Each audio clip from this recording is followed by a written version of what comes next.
পৃথিবীতে শুধু বাংলাদেশেই যে স্ট্রিট ডগগুলো আছে ওগুলোকে নেড়েকুত্তো বলা হয়, নেড়েকুত্তা, যেটা একটা ডাক দিলে 10টা ঘেউ ঘেউ ঘেউ ঘেউ করবে এলাকায়। রাতে শুনেছেন হয়তো, যেহেতু বাংলাদেশে আমি বেশ কয়েকবার বেড়াতে গিয়েছি, তখনই একটা এলাকায় একটা ডাক দিলে 10টা ডাক দেয়, একেবারে কোনো কথা নেই, বার্তা নেই, ঘেউ ঘেউ ঘেউ। আমাদের বাংলাদেশের অবস্থা তাই হয়েছে। এই যে আমাদের একজন সমন্বয়ক, এ নাকি নেতা হবে, এত মাথা মোটা, চোখগুলো এরকম গোল গোল করে ইন্ডিয়ার 7 সিস্টার খেয়ে নেব, এটা কোনো কথা হইল? ছালনাই কুত্তার বাঘা নাম, এর অবস্থা হয়েছে তাই।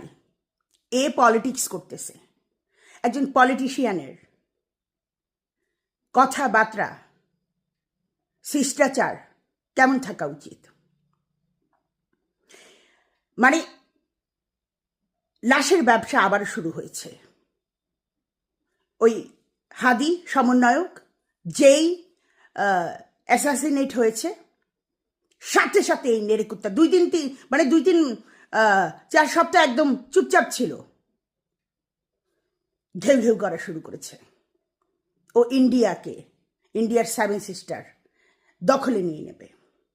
মানে আমাদের ওখানের আমাদের নেতা এসেছে একজন নোবেল পুরস্কার প্রাপ্ত, উনি শপথ নেওয়ার আগে থেকেই 7 সিস্টার নিয়ে ঠোকাঠুকি ঠোনাঠুনি শুরু করেছে ইন্ডিয়ার সাথে। আরে এরা প্রতিবেশীর সাথে মানুষ কামড়াকামড়ি করে। পাকিস্তান হচ্ছে ওদের ডিঙিয়ে যেতে হয়, ওদের সাথে সাথ দিয়ে ছালনাই কুত্তার বাঘা নামের ক্যারেক্টার রোল করতেছে, আর সাথে সাথে নেড়ে কুত্তগুলো ঘেউ ঘেউ করতেছে। এত সোজা। পৃথিবীর সামরিক শক্তির 4 নম্বর শক্তি হচ্ছে ইন্ডিয়া।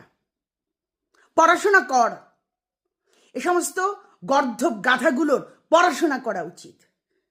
যেগুলো ঘেউ ঘেউ করতেছে এগুলো তো কিছুই জানে না, আর যেটা ঘেউ করে আগে ডাক দিয়েছে ওটাও মাথা মোটার মতো ক্যারেক্টার করতেছে, অথচ নাকি ঢাকা ইউনিভার্সিটিতে পড়াশোনা করেছে।